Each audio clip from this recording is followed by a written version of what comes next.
I couldn't believe what I was seeing. There's no way it could be real. I knew this stuff was heavily guarded, and those who knew of it were sworn to secrecy. So I pondered for a moment, hesitated, and then, convinced there's no way it could be legit, I clicked on it. And what happened next changed everything.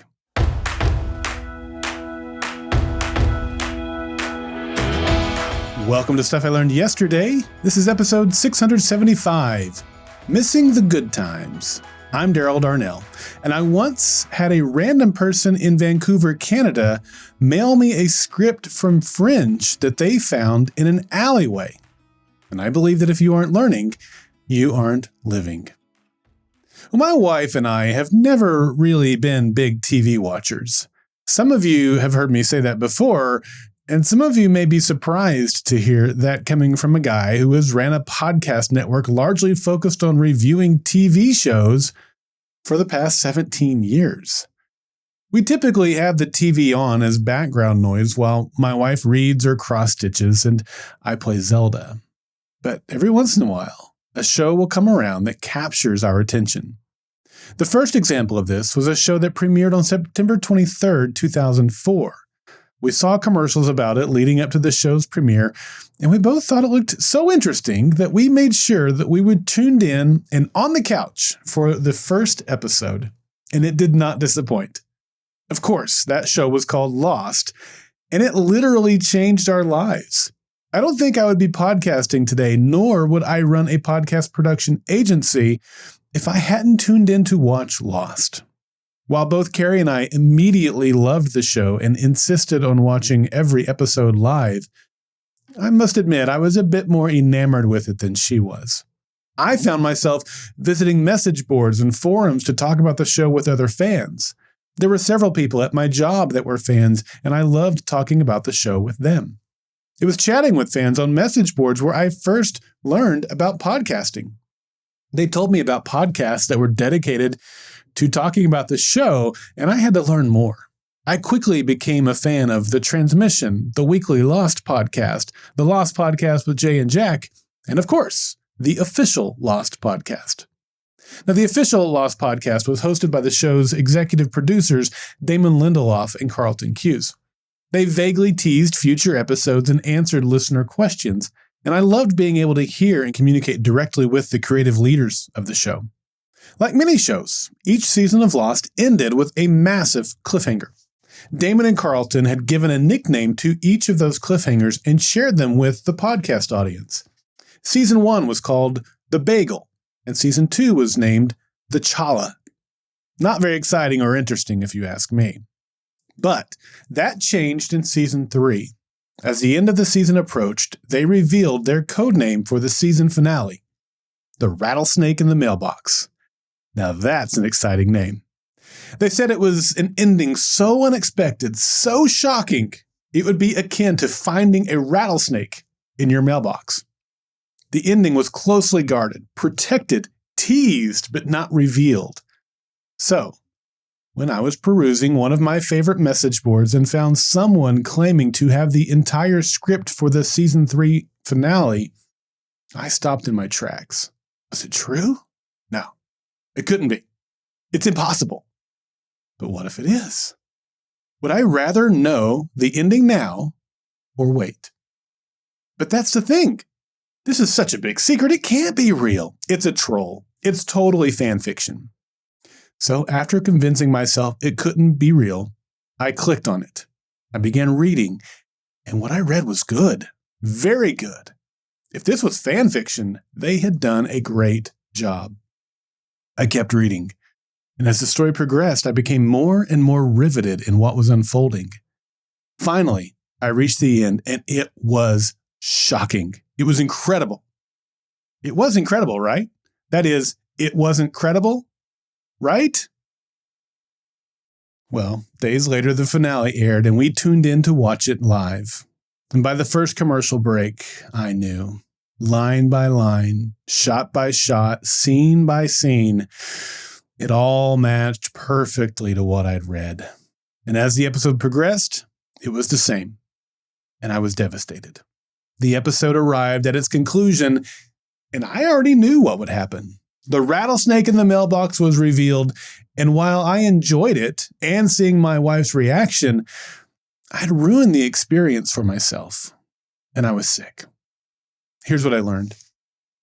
One of those shows that's often on in the background at our house is The Office. Now, we never watched The Office when it originally aired, but we've watched it through a few times since. My wife's least favorite character in the entire show is Todd Packer. She can't stand him. And if you've seen the show, it's easy to see why. As for me, Todd isn't in enough episodes for him to make my least favorite characters list. And so that award goes to Andy Bernard. But Andy isn't all bad. In fact, there are some moments of his that I very much like. And one of those moments inspired this episode. The moment I'm talking about should come as no surprise to those of you who know The Office. The show ran for 9 seasons and contains 188 episodes. But it's the very last episode as everyone is reflecting on their time at Dunder Mifflin, the work that they did, the moments that they shared, and the relationships that they formed. The time had come where several had moved on, including Andy, and several others were about to, and things would never be the same. And in that moment, Andy says, "I wish there was a way to know you're in the good old days before you've actually left them." What a great quote. It's simple, pithy, and profound. And I think the quote is so powerful in part because it's something that nearly everyone can relate to. Even the youngest among us has experienced some sort of change that they can look back on what life was like before the change and gain an appreciation for what was.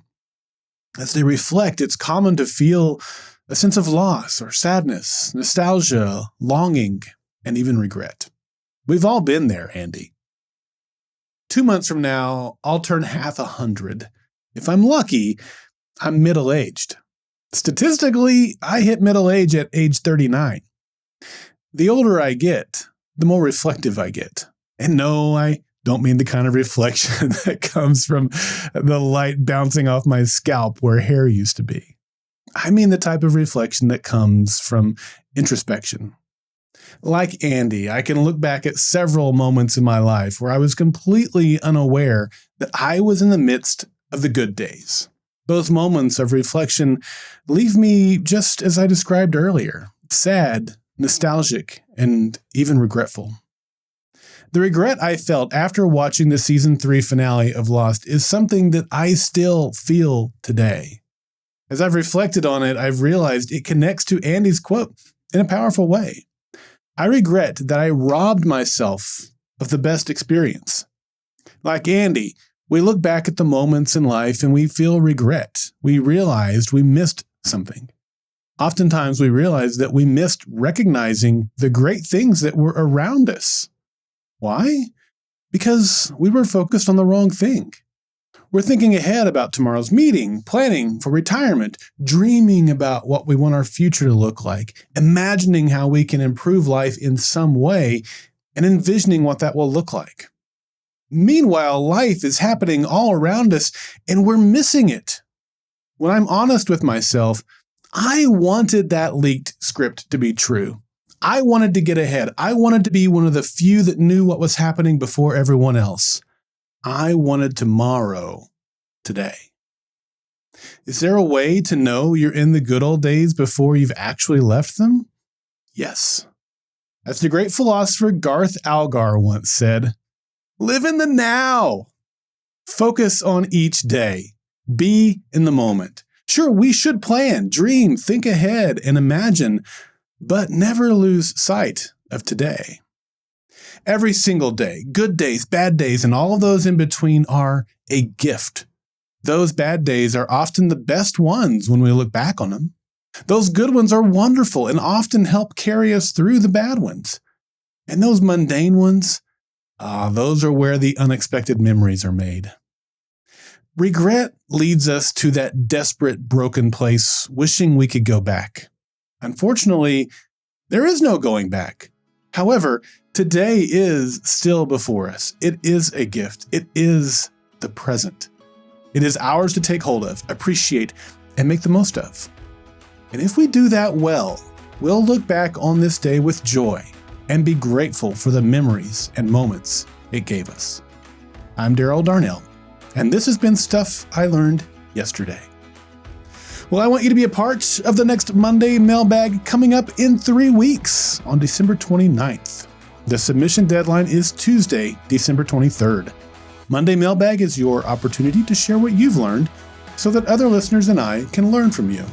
It can be a message as short as 30 seconds, or it can be several minutes long. It really doesn't matter, just as long as it's something that will benefit others. You can send in questions or responses to my SILY episodes, and I'll respond to them via Monday mailbag episodes.